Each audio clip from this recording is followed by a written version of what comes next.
এবারের ঈদে মুক্তি পেয়েছে শাকিব খানের বরবাদ সিনেমা। মেহেদী হাসান হৃদয় পরিচালিত এই সিনেমা মুক্তির প্রথম দিন থেকেই বেশ দাপট দেখিয়েছে বাংলাদেশে।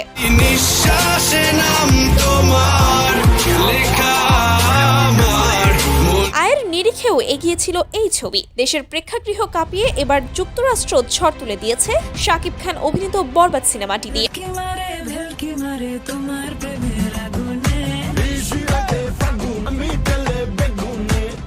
গত বৃহস্পতিবার 17 এপ্রিল নিউ ইয়র্কের স্থানীয় সময় সন্ধ্যা 7:30টায় এর ফার্স্ট শো দিয়ে সিনেমার্ট সিনেমাসে মুক্তি পায়। সিনেমার্ট সিনেমাসের ম্যানেজার বারী সাহেব বলেন, 1952 সাল থেকে যাত্রা শুরুর পর এই প্রথম কোনো বাংলা ভাষার সিনেমা রিলিজ পেল তাদের হলে। আর প্রথম শোতেই দর্শক একেবারে কানায় কানায় পূর্ণ। ছবি দেখে হল থেকে বের হওয়া দর্শকদের মুখেও শোনা গেল উচ্ছ্বাস আর ভালো লাগার কথা।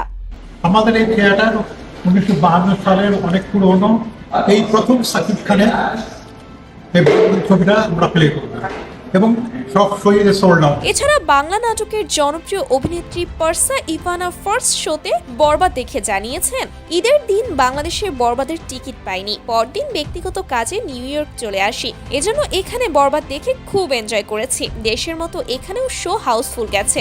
আমি জাস্ট সিনেমা অর্ধেক দেখে আমার কাছে মনে হচ্ছে যে এরকম কমার্শিয়াল সিনেমা এর আগে কখনো বাংলাদেশে হয় নাই এখন পর্যন্ত। শাকিব খানের এসকে ফিল্মস ইউএসএ এর পরিবেশনায় যুক্তরাষ্ট্রে মুক্তি পেয়েছে মেহেদী হাসান হৃদয় পরিচালিত বরবাদ এবং 19 এপ্রিল আজ কানাডার দর্শকদের জন্য রিলিজ পাচ্ছে ছবিটি। এসকে ফিল্মস সূত্রে জানা যায়, প্রথম সপ্তাহের তুলনায় দ্বিতীয় সপ্তাহে আরো বেশি থিয়েটার পাবে বরবাদ। যুক্তরাষ্ট্রের বাঙালি বসবাসকারী এলাকায় বরবাদ নিয়ে দর্শকদের আগ্রহ তুঙ্গে।